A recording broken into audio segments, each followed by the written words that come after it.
દિવાળી પહેલા ભારતીય ફાર્મા કંપનીઓને અમેરિકા તરફથી મોટા શુભ સમાચાર મળ્યા છે। ટ્રમ્પ વહીવટીતંત્રએ જેનેરિક દવાઓ પર ટેરિફ લગાવવાની તેની યોજનાને મોકૂફ રાખી દીધી છે।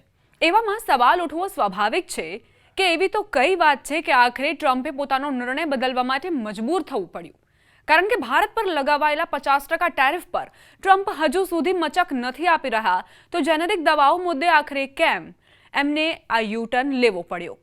સવાલ એ પણ ચર્ચાઈ રહ્યો છે કે શું ભારત પરનો વધારાનો ટેરિફ પાછો ખેંચી લેવાની દિશામાં કોઈ શુભ સંકેત છે? અમેરિકી રાષ્ટ્રપતિ ડોનાલ્ડ ટ્રમ્પે તેમના આયાત શુલ્ક એટલે કે ટેરિફવાળા હથિયારથી સૌથી વધુ ભારતીય બજાર અને અર્થતંત્ર પર અસર કરી છે। જો કે સારા સમાચાર એ છે કે હાલમાં ટ્રમ્પ વહીવટીતંત્ર તરફથી જેનેરિક દવાઓ પર ટેરિફ લગાવવાની યોજનાને મોકૂફ રાખવામાં આવી છે। તેમનો આ નિર્ણય ભારતીય ફાર્મા કંપનીઓ માટે મોટી રાહતરૂપ નિર્ણય બની શકે છે, કારણ કે અમેરિકામાં વપરાતી મોટા ભાગની દવાઓની નિકાસ ભારતથી જ થાય છે।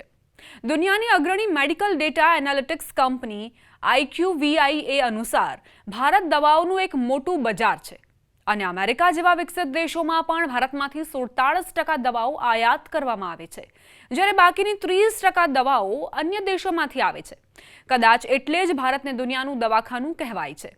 ધ વોલ સ્ટ્રીટ જર્નલના રિપોર્ટ અનુસાર આ પગલું વાણિજ્ય વિભાગ તરફથી ચાલી રહેલી દવાઓ પર ટેરિફ તપાસના વિસ્તારને મર્યાદિત કરે છે।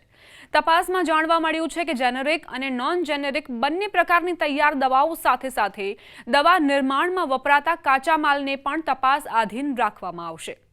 જો કે આ મુદ્દે વ્હાઇટ હાઉસમાં પણ એકસૂર નથી।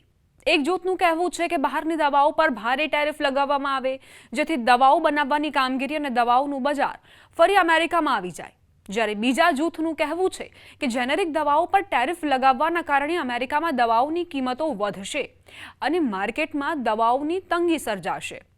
ડોનાલ્ડ ટ્રમ્પ છેલ્લા કેટલાક મહિનાઓમાં ટેરિફ વોરના કારણે ખૂબ ચર્ચામાં આવ્યા છે।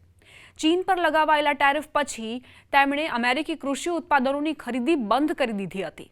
આનાથી અમેરિકી ખેડૂતો પર ખરાબ અસર પડી હતી। જેવી રીતે ભારતીય દવાઓના કારણે અમેરિકાના હેલ્થ સેક્ટરને ઘણો ફાયદો થાય છે, કારણ કે અહીંની સસ્તી દવાઓ ટેરિફ પછી પણ ત્યાંના પ્રોડક્શનની તુલનામાં સસ્તી જ પડે છે। અમેરિકામાં ડાયાબિટીસ, કોલેસ્ટ્રોલ, બ્લડ પ્રેશર અને સામાન્ય એન્ટીબાયોટિક્સનો વપરાશ અમેરિકામાં સૌથી વધુ છે।